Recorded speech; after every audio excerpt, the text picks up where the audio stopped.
अरे नमस्कार सर जी। अरे नमस्ते नमस्ते रमेश बाबू, कैसे हैं? ठीक है सर। वाह वाह, प्रभु की कृपा है।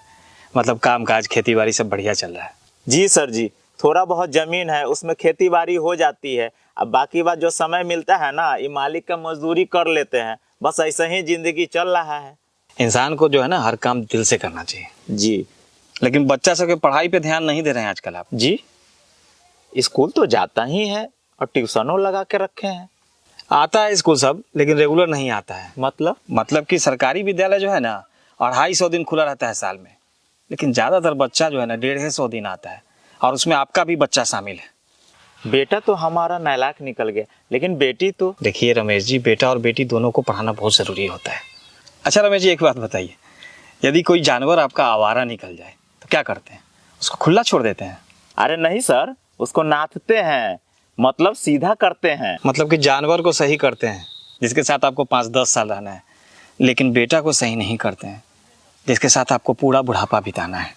और आपकी बेटी तो पढ़ने में भी तेज है, लेकिन उसको आप लोग घर के कामकाज में फंसा के रखे रहते हैं। हम लोग किसान हैं सर जी, खेती बाड़ी का भी काम काज रहता है। अरे उस काम में आप लोग बच्चों की मदद सुबह शाम या छुट्टी के दिन में भी तो ले सकते हैं, है कि नहीं? ये तो हो सकता है। और सबसे आश्चर्यजनक बात बताएं जी। आपके टोले में अगर किसी एक घर में शादी हो रही हो तो पूरे टोले के बच्चे 4-4 दिनों तक स्कूल नहीं आते हैं। क्या कह रहे हैं सर जी? लीजिए, आपको ये भी नहीं पता है कि आपके बच्चे कब स्कूल जाते हैं और कब नहीं जाते हैं। अच्छा ये बताइए, गेहूं के बीज को सिर्फ खेत में गाड़ दिया जाए तो फसल तो बहुत बम्पर होगी। नहीं सर जी, ये कैसे हो सकता है? गेहूं की खेती करने में पूरे 150 दिन लगते हैं। पहले बुआई करना होता है, फिर पटवन करना होता है, फिर खाद मारना होता है। पूरा सेवा करने के बाद फसल होती है। बच्चे भी पौधों की तरह ही होते हैं, सिर्फ स्कूल में एडमिशन करा देने से पढ़ाई नहीं कर लेते।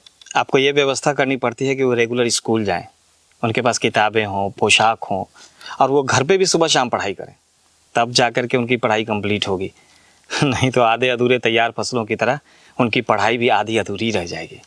वो तो ठीक है सर जी, लेकिन हम सोचते हैं कि न रोज जाएगा तो कहियो कहियो चल जाएगा, यही कुछ सीख जाएगा। आप समझे नहीं रमेश जी।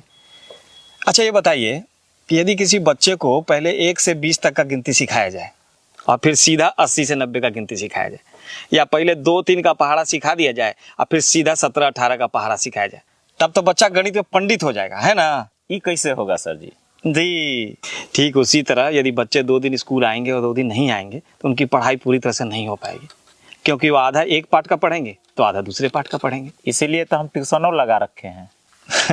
अच्छा ये बताइए, 8 कट्ठा खेत को पटाने के लिए कितना देर पंपिंग सेट चलाना पड़ेगा? वही 3-4 घंटा। यदि 1 घंटा पंपिंग सेट चलाएं तब तक खेत एकदम पूरा पट जाएगा, फसल बम्पर हो जाएगा, है ना? क्या कह रहे हैं सर जी? फसलें नहीं होगा। जी ठीक यही बात ट्यूशन पे भी लागू होती है।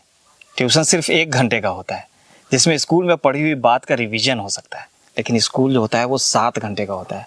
उसमें हर विषय की अलग अलग घंटी होती है, अलग अलग शिक्षक होते हैं, हर पाठ को बहुत ध्यान से धीरे धीरे करके पढ़ाया जाता है, तब जा करके बच्चे को समझ में आता है। लेकिन उसके लिए बच्चे को स्कूल रेगुलर आना होता है। सॉरी, लगता है कि हम आपको भाषण दे दे करके बोर कर दिए, है ना? अरे नहीं सर जी, आपने तो मेरी आंखें खोल दी। जब हम लोग अपना पालतू पशु पौधों सबका इतना ख्याल रखते हैं तो अपने बच्चों का ख्याल क्यों नहीं रखेंगे?